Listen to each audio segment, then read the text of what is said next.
Halo, saya Cipta Ginting. Terima kasih sudah membuka video ini.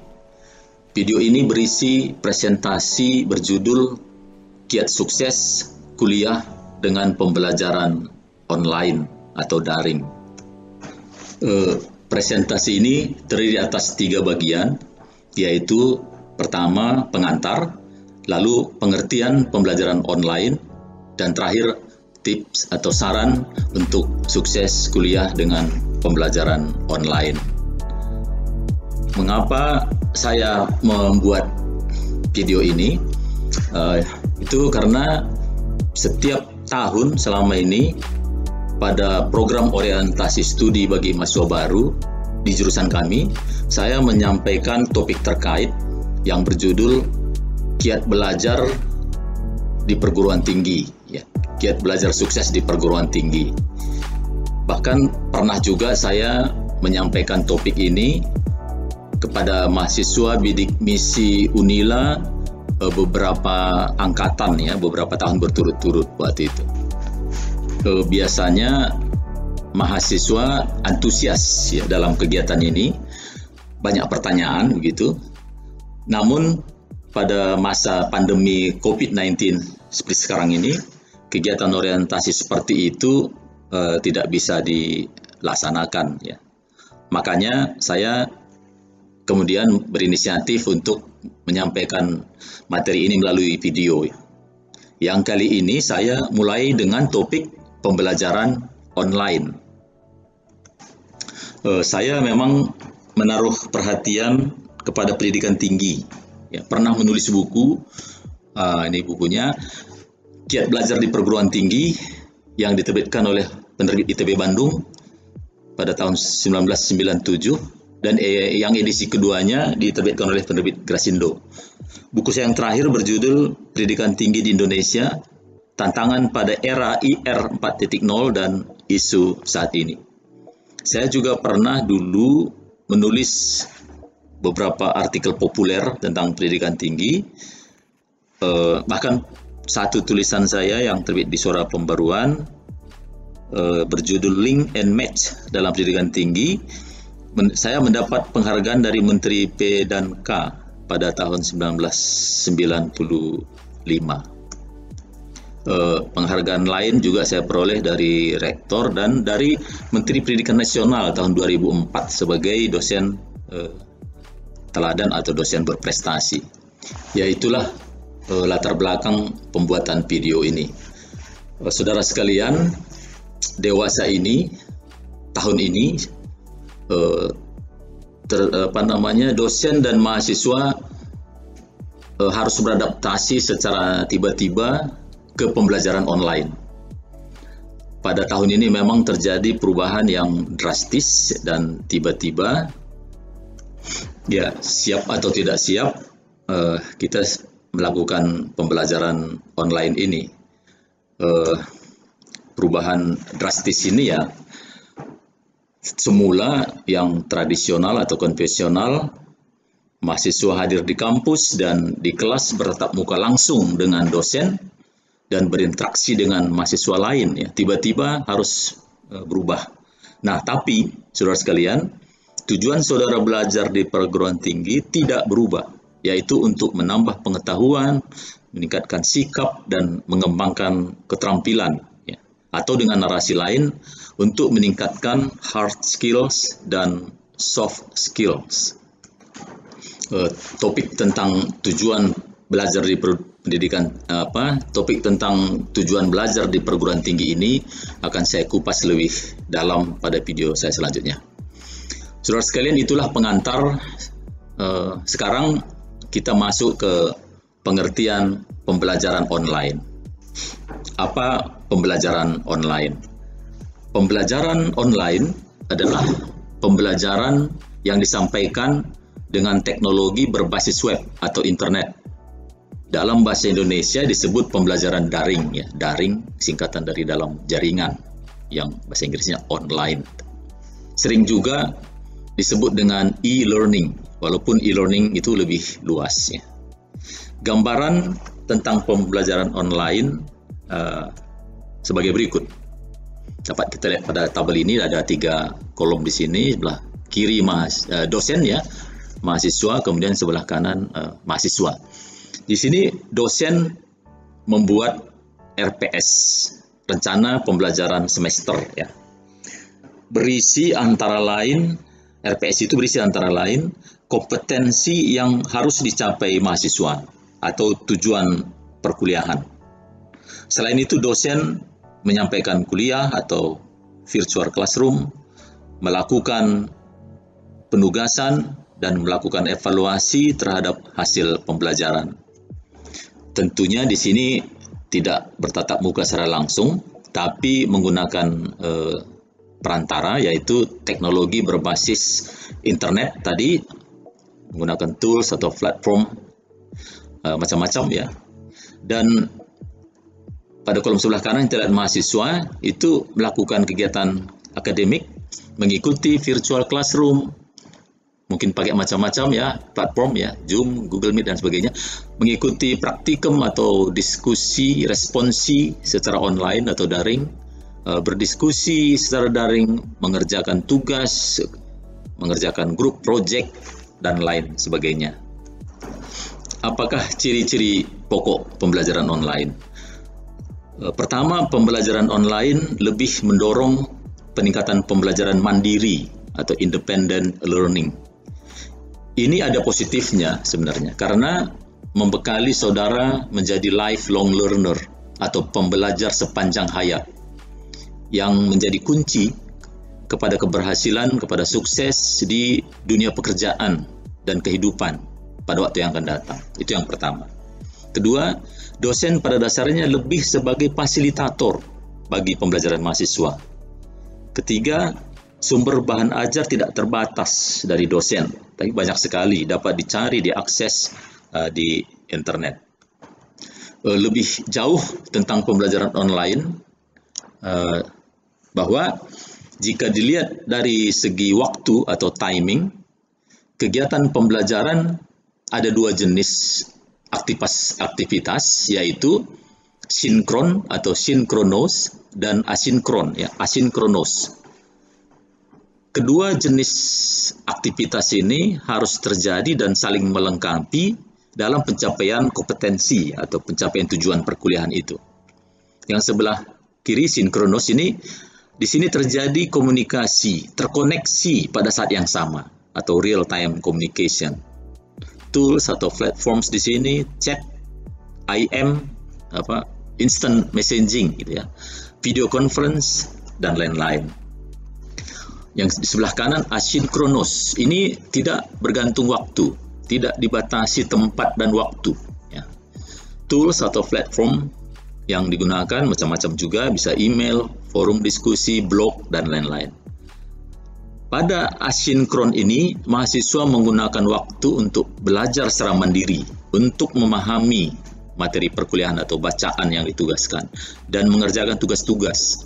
Sekali lagi, kedua bentuk pembelajaran ini harus sinergis dalam pencapaian tujuan pembelajaran. Agar maksimal capaian pembelajaran, kedua bentuk ini harus berjalan efektif ya. Jika misalnya yang sinkron saja yang berjalan, yang terjadwal, karena itu biasa terjadi seperti itu, tapi yang asinkron ini kurang, studi mahasiswa tidak mungkin berhasil secara optimal.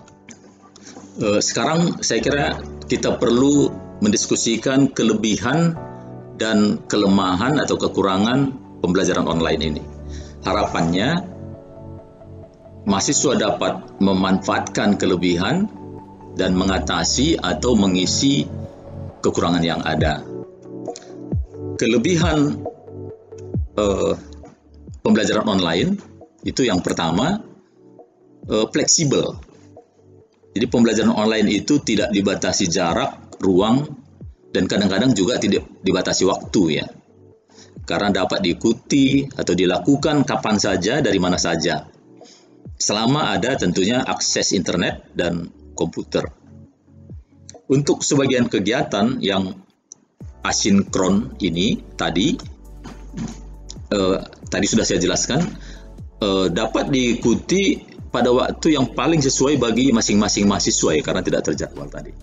Kelebihan kedua, memberi fasilitas untuk mengakses tambahan informasi via internet.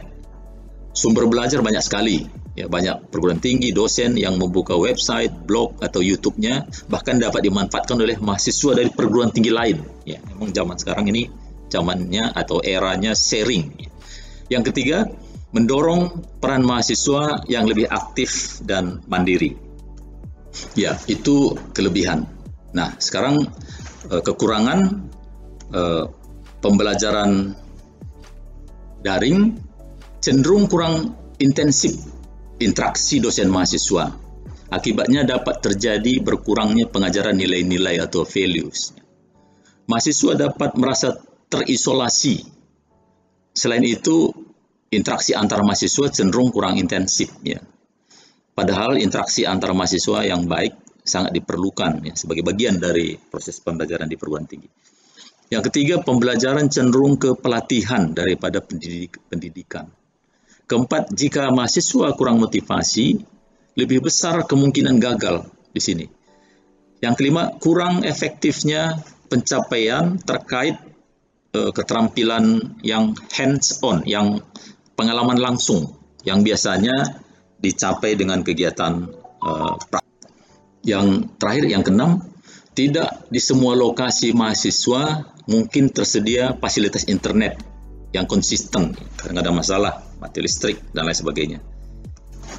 Sekali lagi, itu kelebihan untuk dimanfaatkan dan kekurangan untuk diatasi. Sekarang kita masuk ke bagian yang saya pikir paling penting, yaitu tips atau saran untuk sukses kuliah dengan pembelajaran online ini. Pertama, saya singgung masalah virtual classroom, ya, tadi sudah saya singgung. Virtual classroom yang dimaksud di sini ialah pembelajaran sinkronus, yaitu interaksi langsung pada waktu yang sama. Yang paling ini virtual classroom ini paling serupa dengan kuliah tatap muka tradisional sebelumnya. Biasanya hal ini dilakukan melalui video conferencing, ya. Pun ada juga virtual classroom termasuk metode yang paling sering dilakukan dan besar sekali potensinya untuk pembelajaran karena biasanya disampaikan banyak informasi dengan cepat, identifikasi dengan dosen yang bisa menjadi sumber inspirasi dan motivasi. Tidak seperti kuliah tatap muka konvensional, pada virtual classroom dosen biasanya menyampaikan materi relatif singkat, kurang mendalam pembahasannya biasanya. Memang pembelajaran online itu kan tidak sekedar memindahkan, ya, tidak sekedar menggunakan internet untuk menyampaikan materi kuliah konvensional gitu. Suasananya berbeda, makanya perencanaannya juga berbeda. Di sini dosen menggunakan waktu lebih banyak untuk berkoordinasi dalam pengelolaan perkuliahan dan memberi arahan agar belajar asinkronus itu berjalan efektif. Juga agar terjadi kerjasama antar mahasiswa. Saran praktis di sini 3 bagian. Pertama, sebelum virtual classroom, pelajari materi kuliah sebelum virtual classroom. Umumnya topik kuliah dapat diketahui dari RPS yang saya sebutkan tadi atau kontrak kuliah dosen mahasiswa. Dengan mempelajari materi sebelum kuliah, saudara merasa familiar dengan materi itu dan ini sangat membantu dalam menerima dan memahami substansi saat kuliah, ya, saat virtual classroom. Dibandingkan dengan kuliah tatap muka tradisional, pada virtual classroom ada keterbatasan interaksi seperti saya katakan tadi. Sulit bagi dosen dan bagi mahasiswa juga untuk secara leluasa berdiskusi dan berinteraksi sebagaimana pada kuliah tatap muka.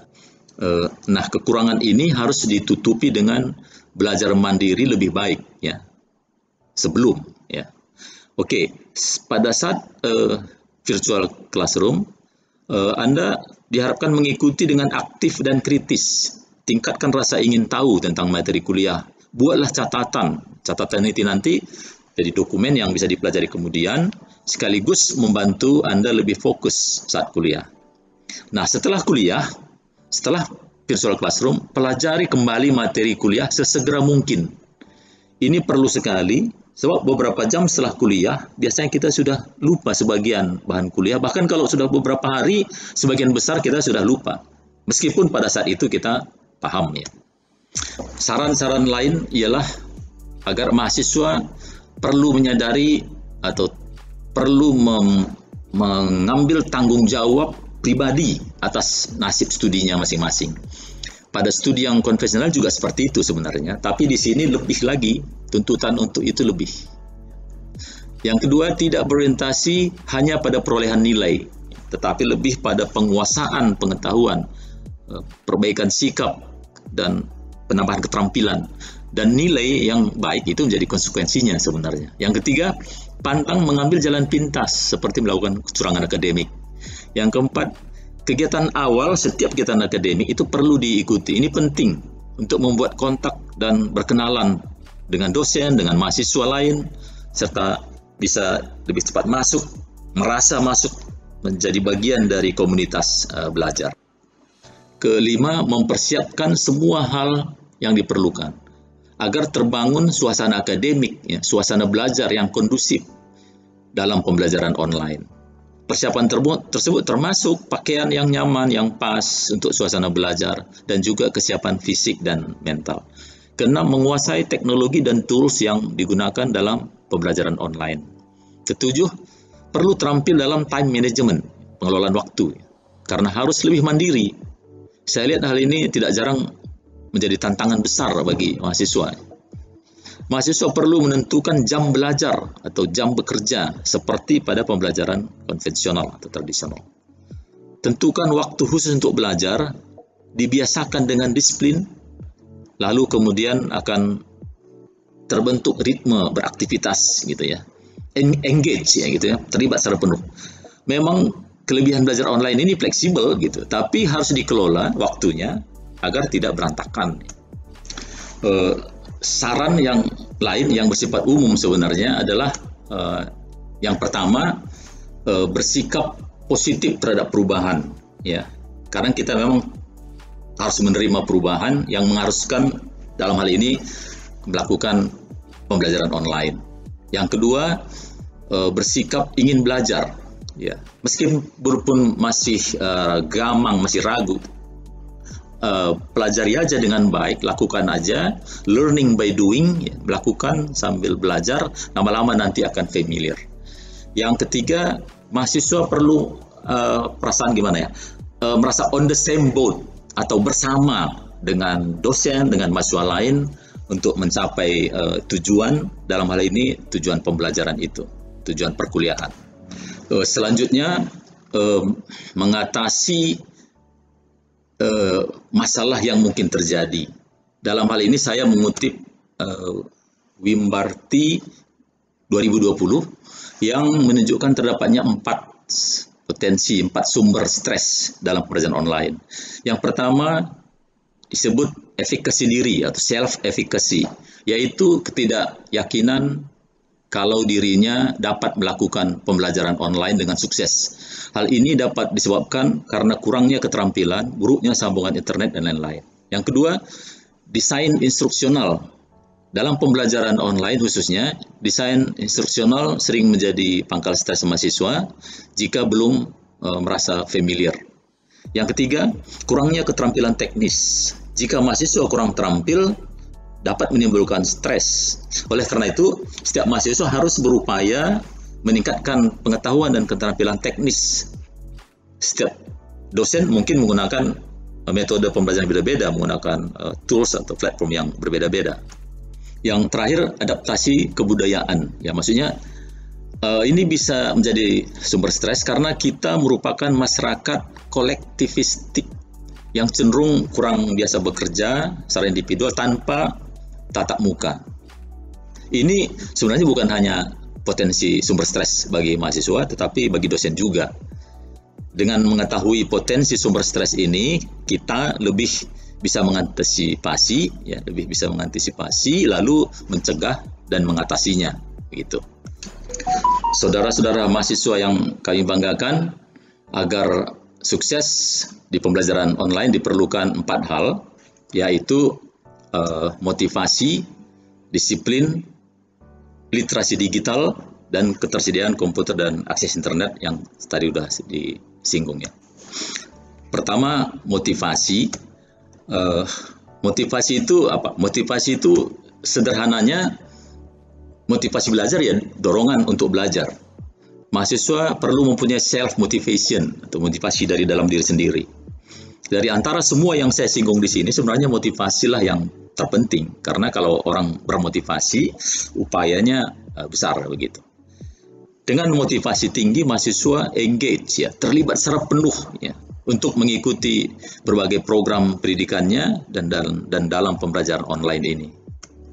Selanjutnya, disiplin. Studi di perguruan tinggi lebih-lebih dengan pembelajaran online membutuhkan disiplin yang tinggi dan konsisten, karena terlebih ya di sini perlu mandiri ya, banyak kegiatan yang mandiri yang disebutkan tadi. Perhatikan dan jangan sampai melanggar deadline ya. Jangan sampai tunggu saat akhir baru menyelesaikan tugas-tugas yang diberikan dosen. Hal-hal yang dilakukan berulang ya, kebiasaan ini tindakan-tindakan disiplin dan yang positif lainnya dilakukan secara berulang, itu akan menjadi kebiasaan, dan kebiasaan itu akan menjadi bagian dari karakter kita. Yang selanjutnya, literasi digital. Ya, di sini intinya mahasiswa mampu menggunakan teknologi, tools atau platform yang digunakan oleh dosen agar pembelajaran bisa fokus ke substansinya, tidak direpotkan lagi oleh peralatan atau program yang digunakan oleh dosen. Terakhir, saya kira perlu disinggung adab. Adab itu norma tentang sopan santun begitu.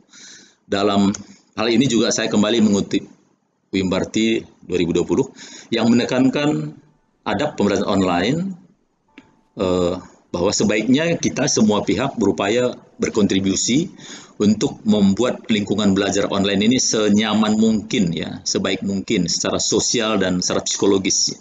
Beberapa hal yang disarankan antara lain, pertama, kuasai budaya yang baik dalam berkomunikasi online, seperti dalam menggunakan alat berkomunikasi, kapan diam, kapan berbicara ya, kapan mute, kapan unmute. Yang kedua, jangan makan dalam kelas online.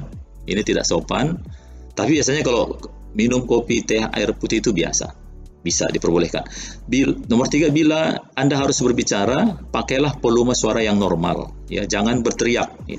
Saya tadi kadang-kadang berteriak di sini. Yang keempat, berpenampilan baik dalam kegiatan akademik. Ya, sebagai seorang mahasiswa, ya harus seperti itu. Termasuk berpakaianlah dengan sopan. Yang kelima, bila selesai melakukan kegiatan, katakan saya sudah selesai begitu. Yang keenam, pakailah waktu yang dialokasikan, jangan melebihi. Yang ketujuh, pastikan sambungan listrik dan internet baik. Kamera dan mikrofon dapat bekerja dengan baik gitu. Ke-8, jangan melakukan multitasking atau menyambi agar fokus ya, memperhatikan. Terakhir 9, kalau Anda presentasi, pastikan bahan sudah disiapkan dan berlatih ya, perlu sekali berlatih. Ya, itu tadi adab dalam belajar online. Selanjutnya saya tunjukkan di sini sumber atau bacaan yang saya gunakan dalam pembuatan video ini. Itulah hal-hal yang perlu diperhatikan dalam pembelajaran online. Semoga bermanfaat dan sukses dalam studinya. Jika ada pertanyaan bisa ditulis pada komentar di bawah gitu ya. Dan jika Anda merasa video ini bermanfaat, silahkan di-share kepada teman-teman. Terima kasih.